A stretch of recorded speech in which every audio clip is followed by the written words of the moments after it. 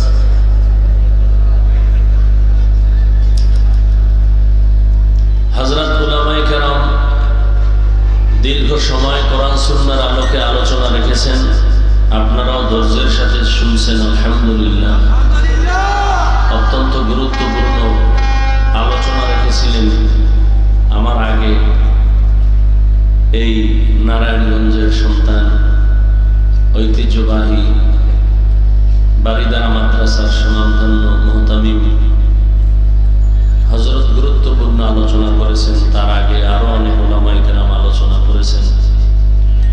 উলামায়ে কেরামের কথাগুলো সহি তরিকায় আমল করার তৌফিক আল্লাহ আমাদেরকে দান করেন। উলামায়ে কেরামের আলোচনা শুনবেন না কেন? জমিনের মধ্যে উলামায়ে কেরাম গোটা দুনিয়ার মানুষকে নিয়ে যেই ভাবাটা ভাবে, উলামায়ে কেরাম মানুষ কিভাবে শান্তিতে থাকবে, পরিবার নিয়ে, সন্তান নিয়ে, সংসার নিয়ে, সমাজ কিভাবে সুন্দর থাকবে, রাষ্ট্র কিভাবে সুন্দর থাকবে, সার্বিকভাবে উলামায়ে কেরাম যেই পরিমাণ উন্নত নিয়ে ভাবে, এই ভাবনাটা পৃথিবীর আর কারো মধ্যে নেই। কেউ বলতে পারবেন না যে হ্যাঁ অমুকে ভাবে না। কেউ দল নিয়ে ভাবে, আমার দলটা গুছাই যায়। কেউ নিজের পজিশন নিয়ে ভাবে, নিজের পরিবার নিয়ে ভাবে, কিন্তু পুরো দেশের মানুষের শান্তি সম্মান কিভাবে ঠিক থাকবে এ নিয়ে কেউ ভাবে না, একমাত্র উলামা। এজন্য আমি প্রায় সময় বলি যে উলামায়ে কেরাম ছাড়া আর নিঃস্বার্থ আপন বন্ধু এই উম্মতের আর কেউ নেই। উলামায়ে কেরাম আপনাদের জন্য সব দেন, আপনারা কি দেন? গালি, বিরোধিতা। সকাল 9টা থেকে সন্ধ্যা 6টা অথবা সকাল 8টা থেকে বিকেল 4টা পর্যন্ত সরকারি বেসরকারি একটা ব্যক্তি চাকরি করে। এই ডিউটি এতটুকু, বেতন কত? 15,000, 20,000। আবার কম বেতন হইলে মনে করবেন এখানে আউট কিছু আছে। বেতন এত কম কেন? কয় এমনি এমনি বইরা যায় অনেক। আর একজন আলেমের ডিউটি কি? আপনাদের মসজিদের ইমাম 24 ঘন্টা কোথাও গেলে রিক্সার ড্রাইভার পর্যন্ত রিমান্ডের জিজ্ঞাসাবাদ শুরু করে, কই গেছিলেন? নামাজে দেখলাম না যে। তো ইমাম সাহেব কয় তুমি আমার জিগাও কে এত পাওয়ার হলো? আমি রিক্সার ড্রাইভার। কত পাওয়ার কি? 5 টাকা মাসে বেতন দেই। এই পাওয়ার একটু চিন্তা করেন তো। 24টা ঘন্টা একটা আলেম মসজিদ নিয়ে ভাবে, মুসল্লি নিয়ে ভাবে, অন্য কোনো কাজ করার সুযোগ থাকে না। অন্য কাজে গেল এই কাজের হক আদায় হয় না। বেতন কত দেন? শহরে থাকলে 10,000, গ্রামে আরো কম।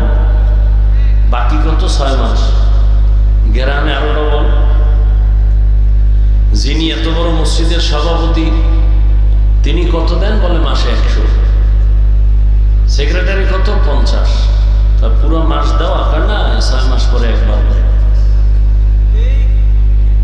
একটু চিন্তা করেন তো, আল্লাহ কুকুরকে, হিংস্র প্রাণীকে আল্লাহ পাক গবেষণা করার মতো, ভাবার মতো মেধা আল্লাহ দেন নেই, মানুষকে দিছেন। মানুষ ভাবো কই ছিলা, কই আসো, কই যাইতেছি, তোমার কে পাঠাইছেন, কেন পাঠাইছেন, কি কারণ? মানুষ ভাবো, তুমি মানুষ। তোমার হুঁশও থাকবে, মানও থাকবে, তো তুমি মানুষ, তোমার তো ভাবতে হবে। আমি আজকে ফতুল্লার স্টেজে কথা বলতেছি, আমার তো এমন একটা দিন ছিল আমি কাউকে চিনতাম না। আমার তো এমন একটা দিন ছিল আমি কথা বলা জানতামই না। আমার এমন একটা দিন ছিল আমি হাঁটতে পারতাম না। আমার এমন একটা সময় ছিল আমি আম্মুকে চিনি নাই, আব্বুকে চিনি নাই, ডাকতেও পারিনি।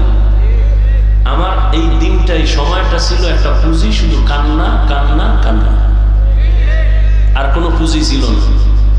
আমার ক্ষুধা লাগছে, কান্না। আমি বাথরুমে যাব বলতে পারি না, আমার বাথরুমের ব্যাগ হয়েছে, কান্না। আল্লাহ মায়ের মধ্যে একটা চুম্বক লাগাই দিয়েছেন, সন্তানের শুধু কান্না দিয়ে কখন কি চায় এটা শুধু মাই বুঝে, বাবাও বুঝে। বাবাই বলে বাচ্চা কাঁদে কেন? ক্ষুধা লাগছে বোধহয়, খানা দাও। মা বলে মাত্র 5 মিনিট আগে খানা দিছি, তো কাঁদে কেন? এ কান্না হলো ঘুমের আগের কান্না। বাচ্চারা ঘুমের আগে, বাবা বুঝে নাই, কে বুঝছে? এই বুঝার মতো ক্ষমতা কে দিছেন?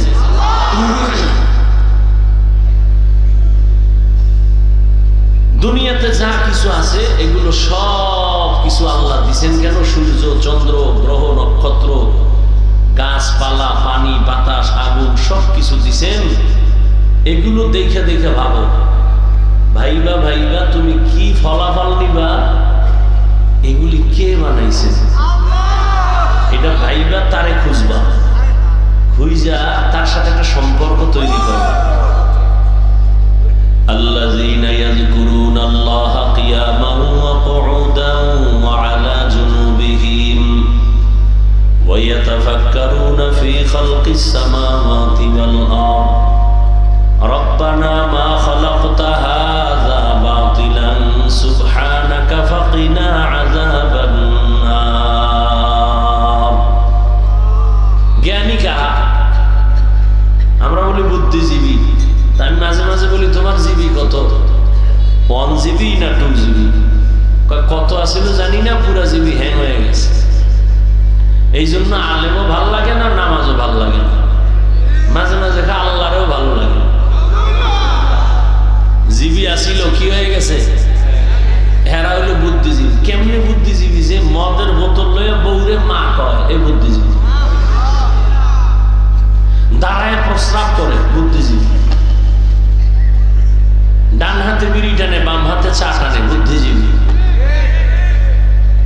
আর আল্লাহ কারে বুদ্ধিজীবী? আল্লাহর দৃষ্টিতে আল্লাহ কার বুদ্ধিজীবী আসলে কে জানো? ইয়াযকুরুনাল্লাহা কিয়ামা ওয়া কুউদা ওয়া আলা জুনুবিহিম। যারা আমার আল্লাহকে স্মরণ করে দাঁড়ানো অবস্থায়, বসা অবস্থায়, হাঁটা অবস্থায়। আমারে এই কথা বলার শক্তি দিছেন কে? খুঁজে খুঁজে বের করে তিনি আমার আসল মালিক। আমি ঘুমের মধ্যে মরে গেছি, মরার দোয়াই তো করছিলাম, আল্লাহুম্মা বিসমিকা আমুতু। ও আল্লাহ, তোমার নামে আমি মরে গেছি। তুমি যদি না উঠাও, আমার মা উঠাইতে পারবে। যারা হাঁটা চালা অবস্থায় সবসময় গবেষণা করে আমাকে কে বানাইলেন, আমাকে কে দাঁড় করাইলেন, যিনি শক্তি দিছেন দাঁড়ানোর, ওই আল্লাহ যদি বসার শক্তি না দেয় বসতে পারবো না। বসার পরে যদি দাঁড়ানোর শক্তি না দেয় আমার আর দাঁড়ানো যাবে না। কদম একটা দিয়ে সামনে কদম যদি দিতে না দেয় আমার আর কদম দেওয়া চলবে না। জ্ঞানী যারা এরা ভাববে আসমান কে বানাইলেন, একটা খুঁটি নাই, সামান্য একটা 3 খাটালের ভ্যান্ডেল দুনিয়ার পাশগুলো দিয়ে খাড়া করছে। আর আল্লাহর এত বিশাল বড় আসমান, এখান থেকে 500 বছরের দূরত্ব প্রথম আসমান। এইভাবে একটা না 7টা আসমান আল্লাহ টানাইছে। উপর দিয়ে কোনো রশিও নাই, নিচের থেকে কোনো খুঁটিও নাই, কোনোদিন নাড়াচাড়া করে না। এইভাবে বিনা খুঁটিতে এত সুন্দর নীল আকাশ কে টানায় রাখছে? যারা জ্ঞানী তারা ভাবে এর পেছনে একজন মালিক আছে। এই মালিকের তো চিনলাম না। বলখের বাদশাহ ইব্রাহিম ইবনে আদহাম মখমলের চাদরে আরামে ঘুমায়, হঠাৎ খবর শুনতেছে কে যেন ঠক ঠক করে আওয়াজ দেয় তার ঘুমের ছাদের উপরে, ঘুমের বিছানার উপরে। প্রহরীরে ডাক দিয়া বলে কে আওয়াজ দিল? কয় দেখি না তো কেউ রে। কয় আমি তো শুনলাম হাটে, কোনো আওয়াজ নাই। কে এমন সুন্দর আওয়াজ দিয়ে আবার চলে গেল? একজনে গাইবি আওয়াজ দিয়ে কইতেছে আমি আমার হারানো একটা ঘোড়া তালাশ করতে আইছি তোমার ছাদে। হারানো ঘোড়া কি ছাদে পাওয়া যায়? আল্লাহওয়ালাদের একটা কথার মধ্যে অনেক কিছু ঢুকানো। আল্লাহ হেদায়েতের দরজা খুলতেছেন তো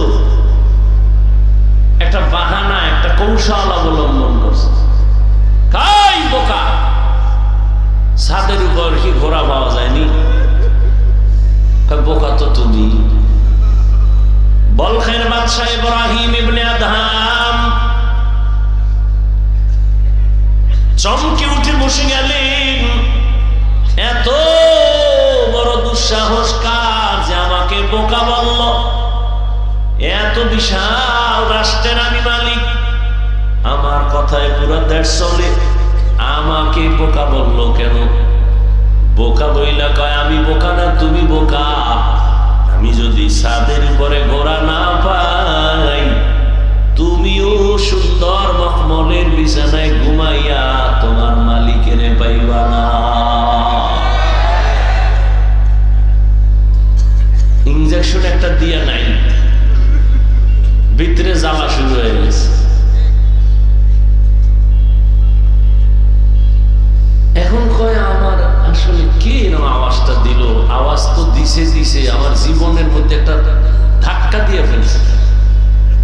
ভাবতেছে, জ্ঞানী মানুষ তো ভাবতেছে, ভাবতে ভাবতে ভাবতে ভাবতে মানুষ জমিনে বসে ভাবতে ভাবতে খালি উপরে উঠে, উঠতে উঠতে উঠতে উঠতে মহাশূন্যের উপরে চলে যায়। ভাবার দ্বারা মানুষ অনেক উপরে চলে যায়। এই ভাবাটারে তরিকাতের লাইনে বলে মুরাকাবা, মুজাহাদা, মুশাহাদা। বেদাতিরা এটারে বলে সাধনা। সাধনা কর 40 বছর পর্যন্ত প্রায় রাসূল সাধনা করেছেন বাইতুল্লাহ থেকে দূরে গিয়া হেরা পাহাড়ের গুহায় সাধনা করেছেন। এখন আপনার কাছে প্রশ্ন আমার, বাইতুল্লাহর দাম বেশি না হেরা পাহাড়ের দাম বেশি? বুঝেন না, বুঝলে জবাব দিবেন না, চুপ থাকবেন। উল্টা পাল্টা বললে ইমানের ঘাটতি হবে। বাইতুল্লাহর দাম বেশি না হেরা পাহাড়ের দাম বেশি? বাইতুল্লাহ। কোরআনের আয়াত দিয়ে তো বাইতুল্লাহর দাম আল্লাহ বলেছেন, ইন্না আউওয়ালা বাইতিন মুযিআ লিন-নাসি লাল্লাযী বিবাক্কাতা মুবারাকান ওয়া হুদা মুবারাকান ওয়া হুদাল লিল আলামিন।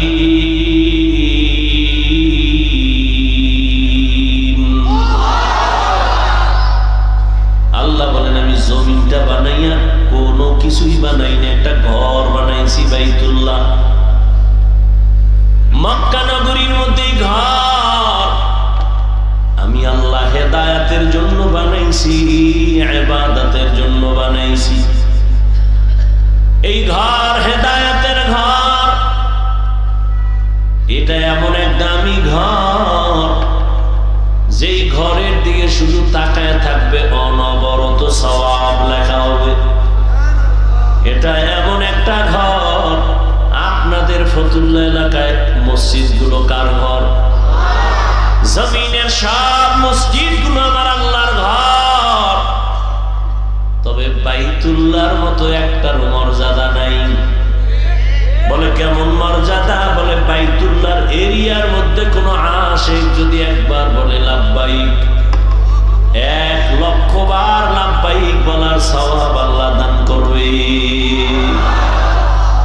বাইতুল্লাহর এরিয়ার মধ্যে বসে যদি একবার বলে আল্লাহ, 1,00,000 বার আল্লাহ বলার সওয়াব বান্দা পেয়ে যাবে। বাইতুল্লাহর এরিয়ার মধ্যে যদি একটা সেজদা করে আশিক, একটা সেজদার বরকতে 1,00,000 সেজদার সওয়াব পেয়ে যাবে। এরকম সওয়াব আর কোন মসজিদে আছে? এই পরিমাণ নাই। মদিনার মসজিদে আছে, নববী, মসজিদে নববী। বাইতুল মাকদিসের মধ্যেও বড় সওয়াব, কিন্তু বাইতুল্লাহর সমান না। সবই তো আল্লাহর ঘর, কিন্তু বাইতুল্লাহর সমান ঘর তো সব ঘর না। ফতুল্লাহর এই মাঠে সবাই তো মানুষ, কিন্তু সবাই আল্লাহর আদালতে জ্ঞানী মানুষ না। আল্লাহর আদালতে জ্ঞানী হওয়ার জন্য মেট্রিক আইএ বিএ পাস করা লাগে না, মাওলানা মুফতি হওয়া লাগে না, পীর হওয়া লাগে না। আমার মাওলার আদালতে জ্ঞানী হওয়ার জন্য আমার মাওলারে চিনা লাগে, আমার মাওলার সাথে গভীর সম্পর্ক করা লাগবে। এরে যুবক, বয়ান তো তুমিও কম জানো না। নামাজ পড়া ফরজ, পর্দা করা ফরজ, মা বাবার খেদমত করা ফরজ, সবই তো জানো, করো না কেন? মিথ্যা বলা হারাম, গালি দেওয়া হারাম, গীবত করা হারাম, নামাজ ছাড়া হারাম, বেপরদায় চলা হারাম, নাচ দেখা হারাম, গান শোনাও হারাম, কাউকে হত্যা করা হারাম, চুরি করা হারাম, দুর্নীতি করা হারাম, জুলুম করা হারাম। সব এখানে এমন একটা মানুষ নেই যে জানে না। এরপরেও কেন করো না? তুমিও মুসলমান, আমিও মুসলমান। তোমার আল্লাহ আমার আল্লাহ এক, তোমার নবী আমার নবী এক, তোমার কাবা আমার কাবা এক, তোমার আমার কোরআন এক, তোমার আমার কালেমা এক, ধর্ম এক। অথচ তোমারে পাও দইরা দইরা আল্লাহর বান্দা উলামায়ে কেরামরা বুঝাইতেছেন। তাবলীগ ওয়ালাদের মেহনত, পীর সাহেবদের মেহনত, উলামায়ে কেরাম, খতিব সাহেবদের মেহনত, পাও ধরে ধরে তোমারে বুঝায়। এরপরও কেন বান্দা তুমি নামাজ পড়ো না? কেন তুমি পর্দা করো না? হালাল ভাবে চলো না? এর একটাই মাত্র কারণ, তুমি কারে সিজদা দিবা তার প্রতি তোমার মায়া এখনো হয় নাই। আর মায়া না হওয়ার কারণ, তাকে এখনো তুমি চিনো না। আমি টুপি খুলতে চাই না, লজ্জা। আর তুমি কেমন মুসলমান যে টুপি মাথায় দিতে চাও না, লজ্জা। আমি দাড়ি কাটতে চাই না, লজ্জা। তুমি কেমন মুসলমান দাড়ি রাখতে চাও না, লজ্জা। আমি মসজিদে না ঢুকলে লজ্জা পাই, তুমি মসজিদে ঢুকতে গেলে লজ্জা পাও। আমি পর্দা না করলে লজ্জা পাই, তুমি পর্দা করতে গেলে লজ্জা পাও। ওরে আমিও তো তোমার মতো একটা মানুষ, আমি তো তোমার মতো রাত কাটাই, দিন কাটাই, 3 বেলা খাই। ও আল্লাহর বান্দারা, এই জমিনের হাওয়া বাতাস সূর্যের আলোতে তুমিও বড় হয়েছো, আমিও হয়েছি। ও আল্লাহর বান্দা বলো, আল্লাহ আকল দিছে, একটু আগেও বলছি কুকুর শুয়োরের দেয় না, মানুষের দিছে। একটু বলো, তোমরা নবীর তরিকা আল্লাহরে বাদ দিয়া বলো কত উপরে উঠছো। আর আমরা যারা নবীর মহব্বতে আল্লাহ পাওয়ার জন্য দাড়ি রাখলাম, টুপি পরলাম, নামাজ পড়ি, পর্দা করি, হালাল খাই, বুঝাবার জন্য বলি, অহংকারী করি না রে বাবা। বলো আমরা কত নিচে নামছি। তুমি বলতে পারবা না, সেই শক্তি তোমার জবানে নাই, অন্তরে নাই। আমি বলি শুনো, কেউ কাঁদতেছে পাইয়াও সব হারাইছি, আর একদল কান্দে পাইয়াও পাই না। চেয়ারম্যানের চেয়ারের মেয়াদ শেষ। আর যারা নবীর আদর্শ নিয়ে আসিলাম, আগে যেমন আছি এখনো আছি, সামনে এমনই থাকবে, কোনো চিন্তাই নাই।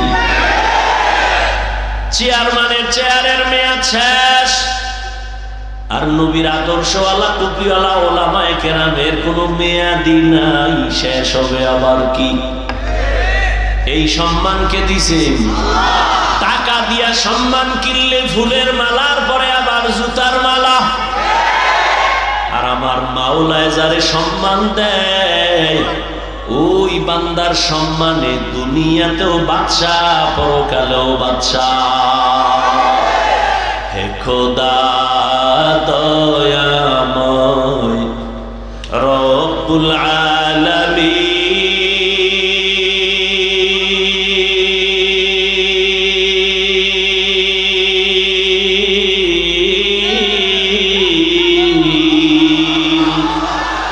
জীবনে মরণে ভয় কি হবে সেই দিন। হে খোদা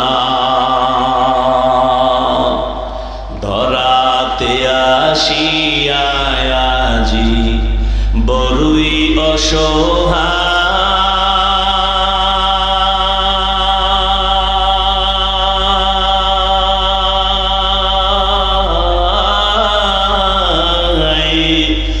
ইহকালের মায়া জালে অন্ধ যে সবাই।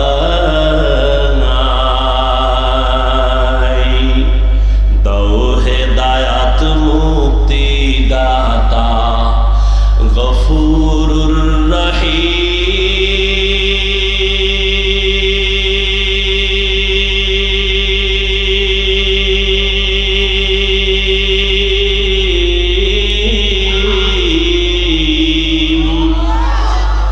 জীবনে মরণে ভয় কি হবে সেই দিন। হে খোদা, হে খোদা দয়াময় রব্বুল আলামিন,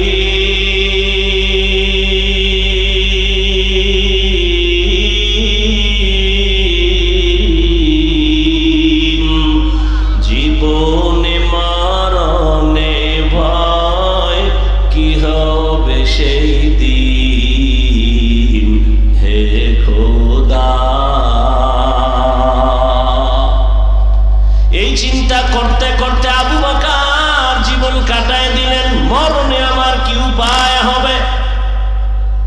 পরশুদিন হাদিস দেখলাম রহমতের নবী ইস্তেনজায় ঢুকছেন। ইস্তেনজা চিনেননি? এও তো অনেকে চিনে, বাংলায় খাওয়া লাগবে না।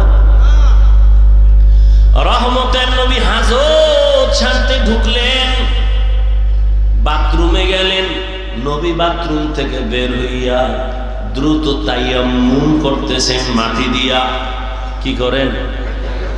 তায়াম্মুম করতেছেন রহমতের নবী। সাহাবী ডাক দিয়া বলেন, ইয়া রাসূলুল্লাহ, ওই যে পানি দেখা যায়, পানি দেখলে তো তায়াম্মুমের আর দরকার কি? ওখানে যাইয়া ওযু করে নিবেন। রহমতের নবী বলে, রে সাহাবী, আমি যে বাথরুম থেকে বের হইছি ওই পানি পর্যন্ত যাওয়ার আমার কোনো গ্যারান্টি নাই। আমি এই জন্য তাড়াতাড়ি ওযু বানাবো, পানি পাবো, তারপরে ওযু বানাবো। ওই পর্যন্ত পৌঁছতে পারবো কিনা গ্যারান্টি নাই। এর মধ্যে না জানি আবার আজরাইল এসে হাজির হয়ে যায়। আজরাইল যদি আইসা হাজির হয়, আমার তো আর পানি পর্যন্ত যাওয়ার সুযোগ হবে না। চোখের সামনে দেখো লাশ আর লাশ। জানাজা পড়লি, লাশ কবরে দাফন করলি, আর পরও নিজের লাশের চিন্তা করলি না। কত মা সন্তান হারায় কাঁদে, আমারে কে আম্মু বলে আর ডাক দিবে? মা সন্তান হারায় কাঁদে, আমি কাকে আম্মু বলে ডাক দিব? এরে আল্লাহর বান্দা, ভাই ভাই হারায় কান্না করতেছে, স্ত্রী স্বামী হারায় কাঁদে, স্বামী স্ত্রী হারায় কাঁদে। ও আল্লাহর বান্দা, এই কান্না তো তুমি কাঁদো না, তবে লেখা রাখো তোমার ঘরেও কিন্তু কান্না আসতেছে। এমন কান্না শুরু হবে আর কান্না শেষ হবে না। ও আল্লাহর বান্দারা, এত বয়ান জানো শুনো, এরপরও কেন মানো না রে বাবা? এর একমাত্র কারণ মালিকের দরবারে যে যাওয়া লাগবে, দাঁড়ানো লাগবে, হিসাব দেওয়া লাগবে, সে চিন্তাই নাই। এই চিন্তায় যারে ধৈর্য ফলাইছে, ওই বান্দার দিকে তাকাইলে দেখবা চোখের কোঠায় পানি। কিও ভাই, তোমার চোখে পানি কেন? বলে আমি মালিকের আদালতে কেমনে দাঁড়াইয়া জবাব দিব। রহমতের নবী আম্মা জান আয়েশার হুজরায় ঘুমায়। হঠাৎ নবী বলেন, আমি যদি ঘুমাই আমার চোখ বন্ধ থাকলে আমার অন্তর ঘুমায় না। হঠাৎ আমি কানের মধ্যে শুনি কে জানো আমার মাথার পাশে মসজিদে নববীতে কান্না করে রাতের গভীর। আমি উঠলাম, উঠা আমি বের হইয়া তাকায় দেখি রাতের গভীরে নামাজে দাঁড়ায়া কে কান্না করে। দুনিয়ার কোনো সাধারণ কেউ না, আমার কলিজার সাহাবী, জান্নাতের 1 নাম্বার সার্টিফিকেটধারী সাহাবী আবু বকর নামাজে দাঁড়ায়া দাঁড়ায়া কান্না করতেছি। আমি নবী পেছনে অপেক্ষা করতেছিলাম। নামাজ শেষে জিজ্ঞাসা করলাম, ও আবু বকর, আপনি নামাজে দাঁড়ায় কান্না করেন কেন? আবু বকর বলেন, ইয়া রাসূলুল্লাহ, আমি আল্লাহর আদালতে কেমনে দাঁড়াবো সেই ভয়। হর কে দারত খৌফে হক দর দিল মাদারম জান্নাতুল মাওয়া দেহত রামাকাম জুজবা হাকচি জে মখাজ ইনসুজা ফজলে উআ মস্তে দর জুমলা জাহা। এই আল্লাহর ভয়, আল্লাহর আদালতে দাঁড়ায় হিসাব দেওয়ার ভয়টা অন্তরে ঢুকানোর জন্য লাগবে একজন আল্লাহওয়ালার নেক নজর। এজন্য আল্লাহ বলেন, ইয়া আইয়ুহাল্লাযীনা আমানুত্তাকুল্লাহা হাক্কা তুকাতি, ও মুমিনেরা আল্লাহকে ভয় করো হক আদায় করে। ওয়ালা তামুতুন্না ইল্লা ওয়া আনতুম মুসলিমুন।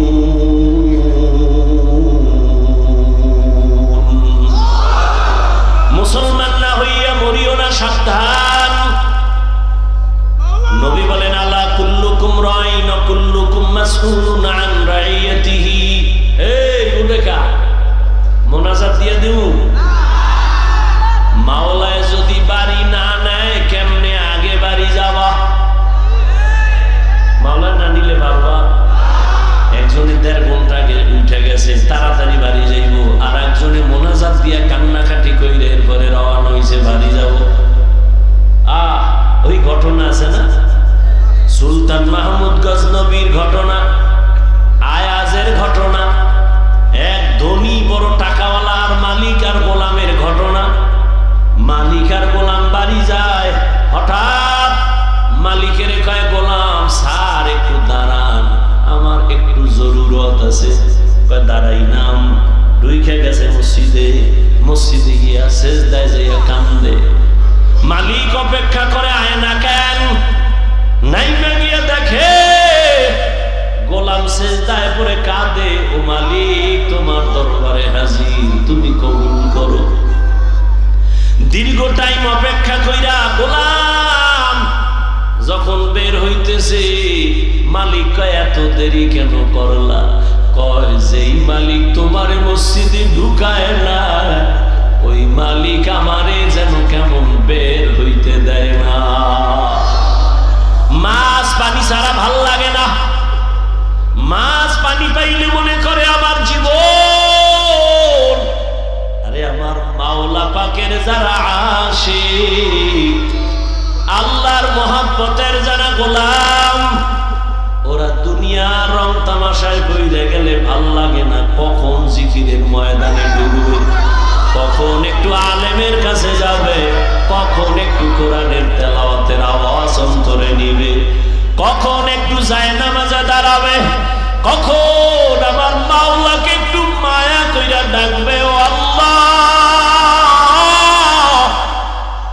আরে আমার মাওলারে ডাকলেই তো বান্দা এত খুশি, আল্লাহর মোহব্বত অন্তরে জমা হয়ে যায়। হানজালা নবীর সাহাবী, ঘটনা আপনারা নাম শুনছেন। হানজালা রহমতের নবীর বড় আশিক। একদিন রাস্তায় হাঁটে আর ঘুরে আর কয়, না ফাকা হানজালা, না ফাকা হানজালা, আমি হানজালা মুনাফিক হয়ে গেছি, মুনাফিক। ঘুরতে ঘুরতে দেখা ওমরের সাথে। এই হানজালা, কি চিল্লাও কেন? আমি মুনাফিক হয়ে গেছি। কয় কেন? কয় আমি নবীর কাছে যখন থাকি তখন আমার অন্তর এমন যে আমি আর কোন দুনিয়ায় নাই, এখন আমি আমার মালিকের নজরে বসে আছি, দরবারে রিসালাতের সামনে আছি।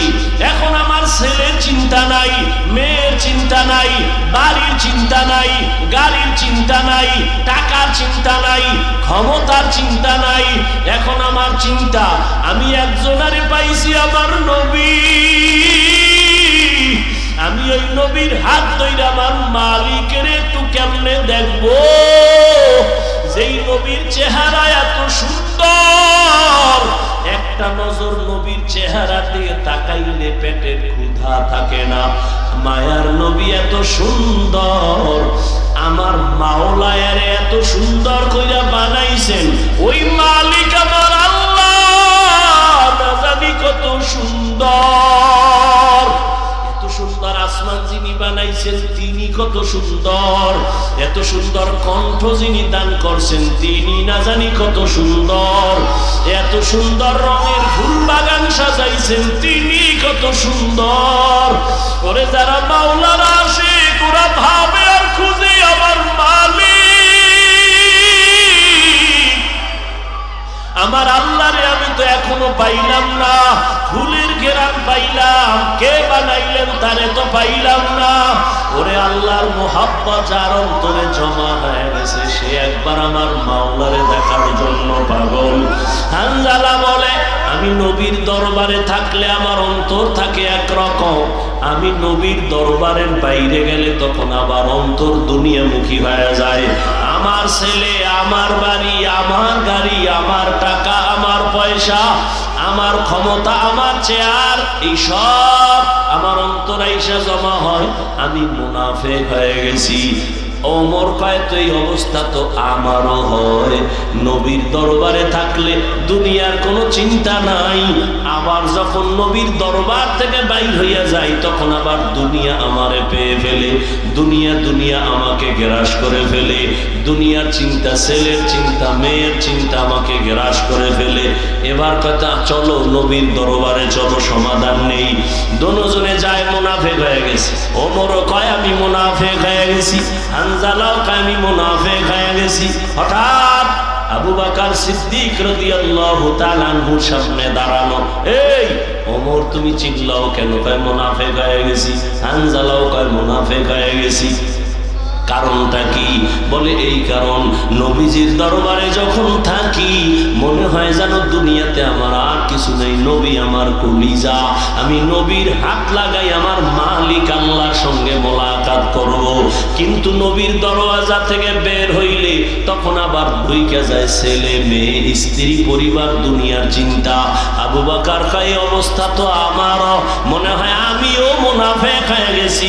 আমার মাওলার ভয়, আর তুমি নামাজে দাঁড়াইয়াও দোকান নিয়ে ভাবো, নামাজে দাঁড়াইয়াও ছেলের চিন্তা, মেয়ের চিন্তা, ঘরের চিন্তা, ক্ষমতার চিন্তা। ওরে আবু বকর, নবীর দরবার থেকে বের হইলে দুনিয়া, নবীর দরবারে থাকলে দুনিয়ার চিন্তা নাই, এরপরও ভয়, কান্নার আওয়াজ। আর তোমার আমার তো নামাজের মধ্যেও দুনিয়া ঢুকানো, জিকিরের মধ্যেও দুনিয়া ঢুকানো। তোমার আমার চোখে পানিও নাই, কোনো আফসোসও নাই রে বাবা। নবীর দরবারে গেলেন, রহমতের নবী বলেন, এমন যদি তোমাদের হয় আর ভয় লাগে, এটাই তোমাদের ঈমান যে শুদ্ধ পরিপক্ক, এটাই তার প্রমাণ। তোমাদের ঈমানে কোনো ভেজাল নাই। এরে নবীরা আশেক ইব্রাহিম ইবনে আদহাম পাগলের মতো হয়ে গেল। কে আমাকে বোকা বলল? ঠিকই তো, আমার অর্ডারে বলখের মানুষগুলো দাঁড়ায় আর বসে, কিন্তু আমি তো একবারও চিন্তা করলাম না এই যে সূর্যটা উঠছে পূর্ব দিগন্তে, এই সূর্য তো আমার অর্ডারে উঠেও না, আমার অর্ডারে ডুবেও না। রাতের বেলা আকাশে চাঁদের আলো, আমার অর্ডারে চাঁদ উঠেও না ডুবেও না।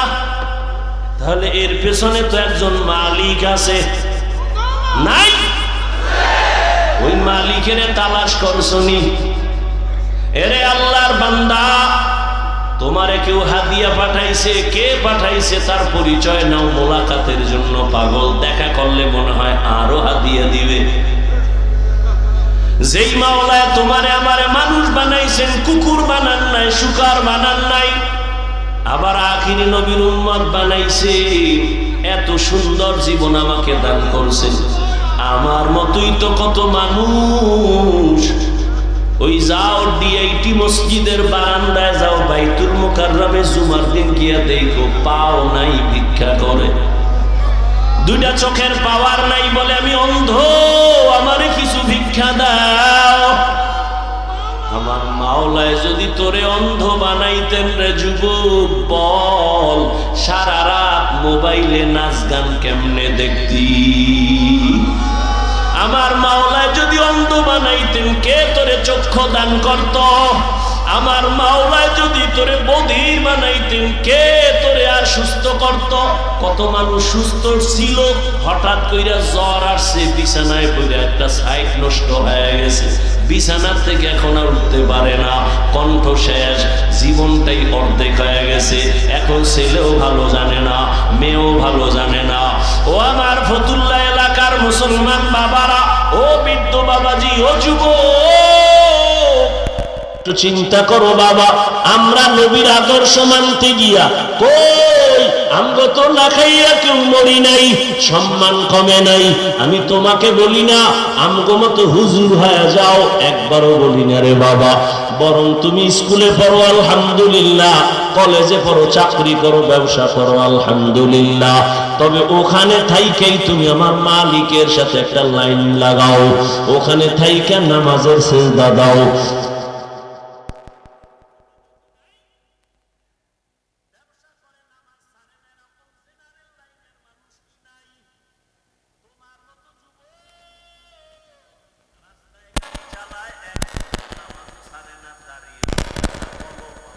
তুমি কেন পারো না? তোমার মতো কত যুবক নদীর মধ্যে মাছ ধরে, নামাজ ছাড়ে না, বলো তুমি কেন পারো না? তোমার মতো স্কুল কলেজে পড়িয়াও নামাজ করিয়া গেছে, নাকি কোরআন হাদিস আল্লাহ বুঝি আমার উপরে বেজার হয়ে গেল। এখনো সময় আছে, তওবার দরজায় ফিরে আসো। আল্লাহ তাআলা বারবার ডাকে, আয়, কই যাবি বান্দা, আয়, যেদিকেই যাবি জাহান্নাম ছাড়া আর কিছুই নাই। আমার দরজাটা শান্তির আর রহমতের দরজা, তওবা কর, জীবনের সব গুনাহ মাফ করে দিব।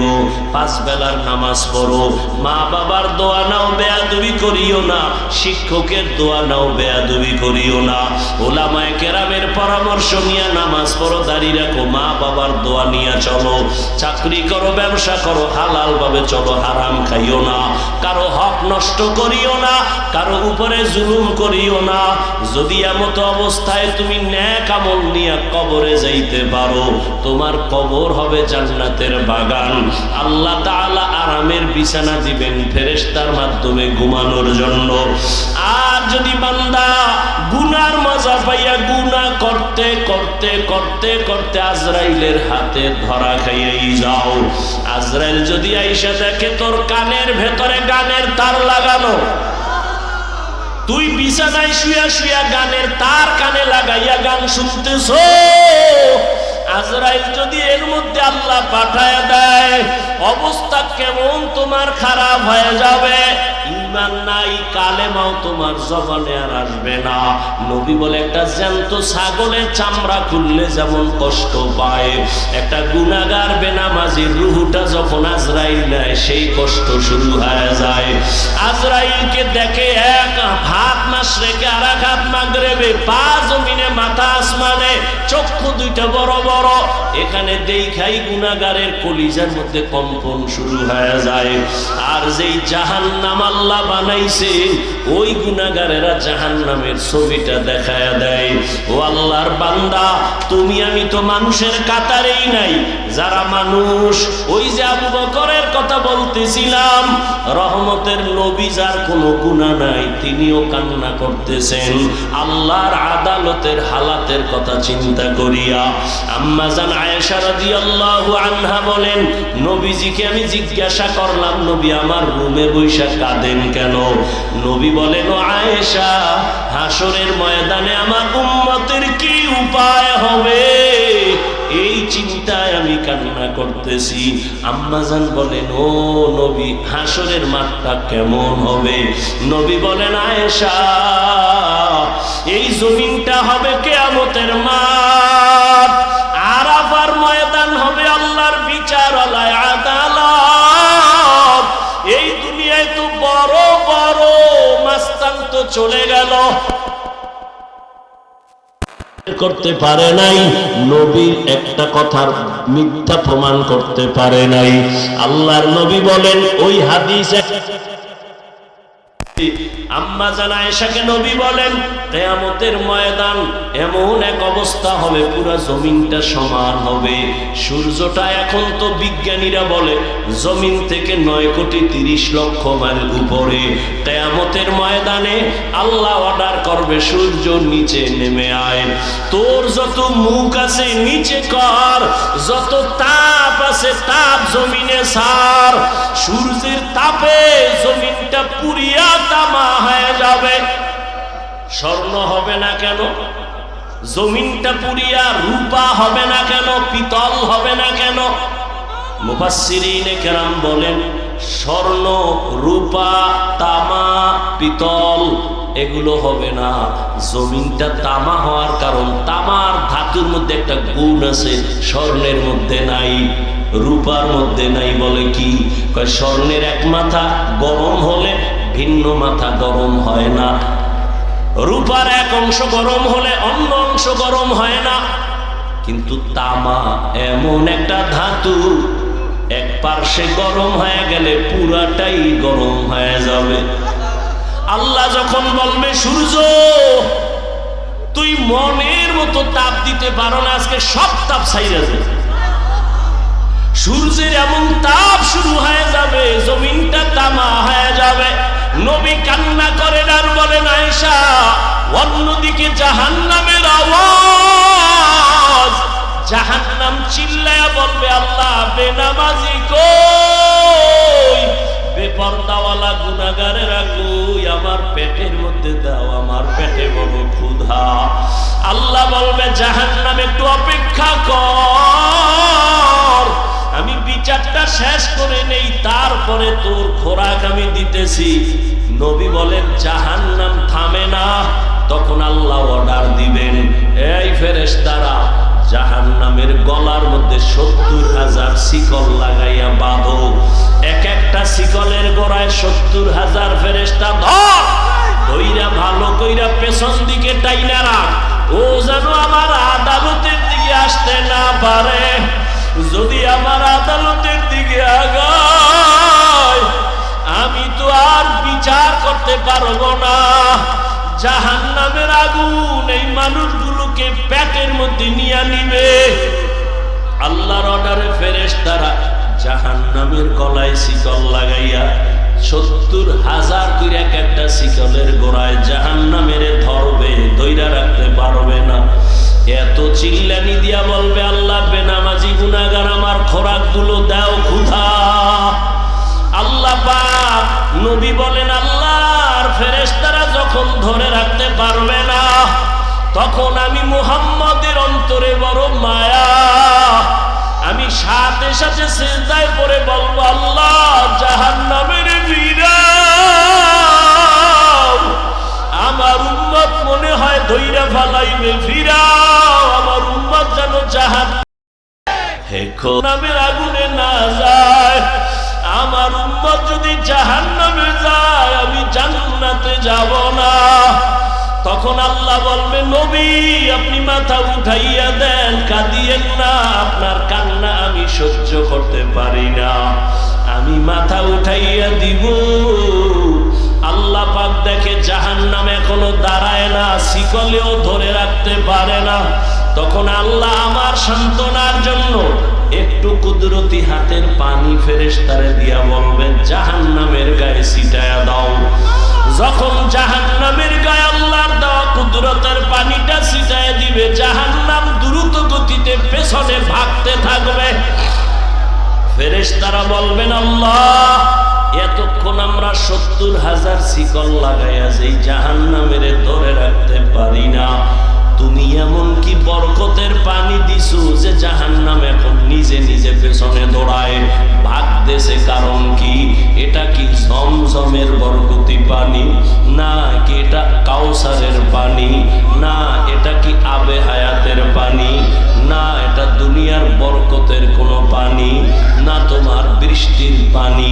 না কোনো সমুদ্রের পানি? আল্লাহ বলবে, ফেরেশতা এই পানি জমজমের পানিও না, কাউসারের পানিও না, এই পানি আবে হায়াতের পানিও না, এই পানি দুনিয়ার কোন সমুদ্রের পানি না, বৃষ্টির পানি না। আল্লাহ বলবেন, আমার মায়ার নবীর গুনাহগার উম্মতের চোখের পানি। দুনিয়াতে আমার মায়ার নবীর উম্মতেরা গুনার কথা স্মরণ করে কাঁদত।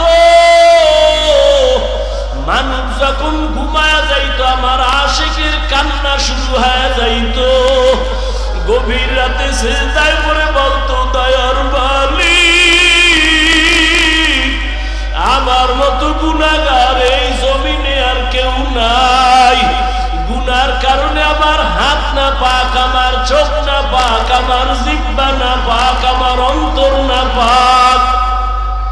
আয় আল্লাহ, তোমার দেওয়া সূর্যের আলো, পানি, বাতাস সব নিয়ামত খাইয়া তোমার নাফরমানি করেছি।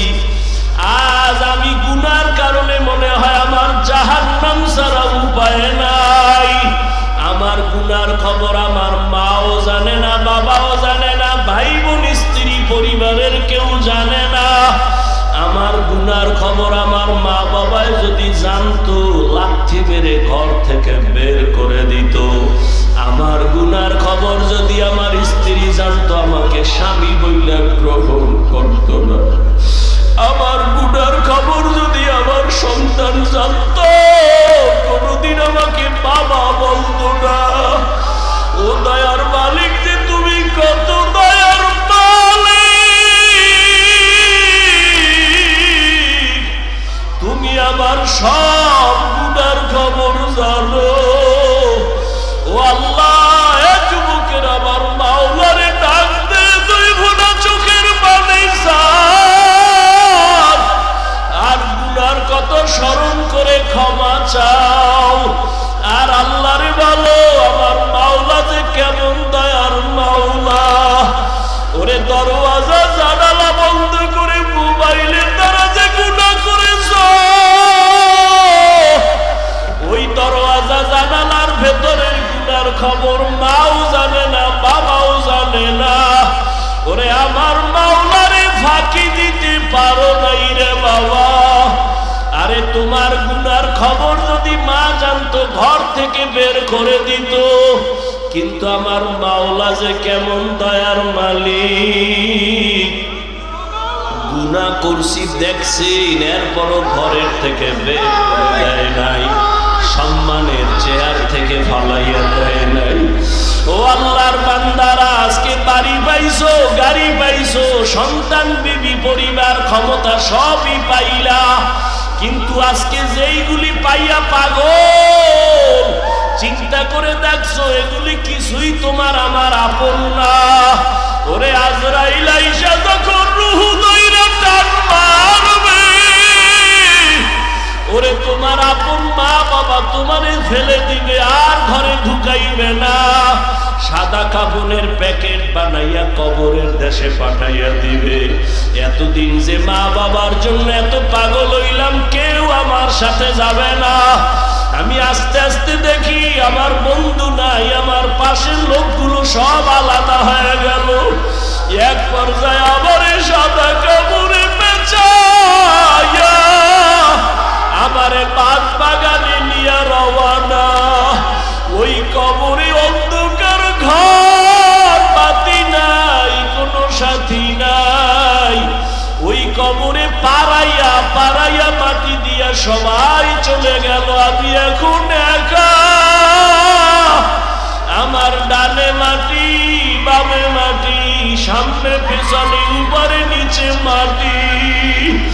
কই আমার বাড়ি, কই আমার গাড়ি, কই আমার সন্তান, কই আমার মা বাবা, কই আমার ক্ষমতার চেয়ার, কই আমার সম্মান।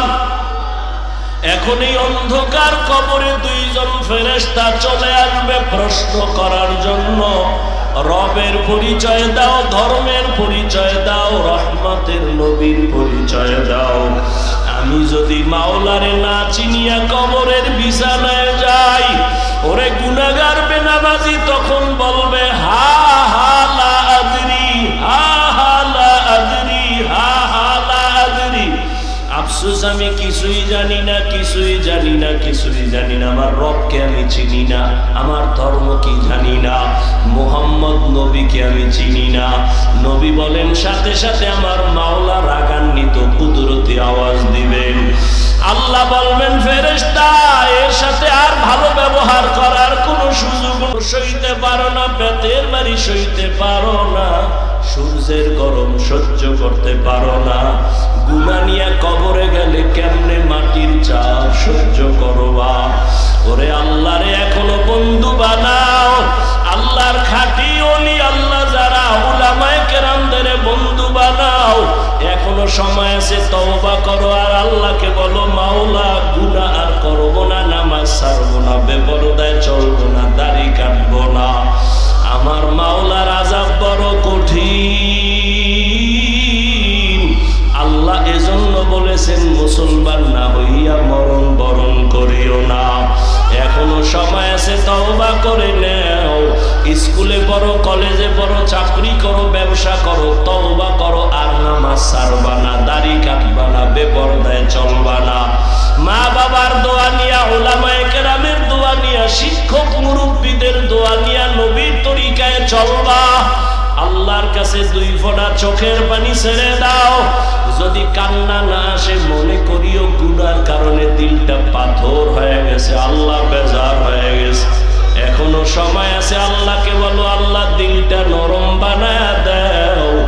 ওরে ডানে বামে দেখো, তোমার মতো কত গোলামের চোখে পানি, তোমার আমার চোখে কেন পানি নাই? গুনার কারণে আল্লাহ বেজার। ওরে কান্নাওয়ালার কাছে হাতটা বাড়াইয়া দোয়া চাও আর বলো, ও কান্নাওয়ালা ভাই, আমার জন্য একটু দোয়া করেন। আমার গুনার কারণে আমার কলবটা পাথরের মতো শক্ত, আমার চোখে পানি আসে না। দোয়া, কান্নাওয়ালার দোয়া ফেরত যাবে না। আল্লাহর কাছে তওবা করো, মরিয়াও গেলে আর নামাজ ছাড়বা না, গুনাহ নিয়ে কবরে যাইবা না। যদি তওবার নিয়ত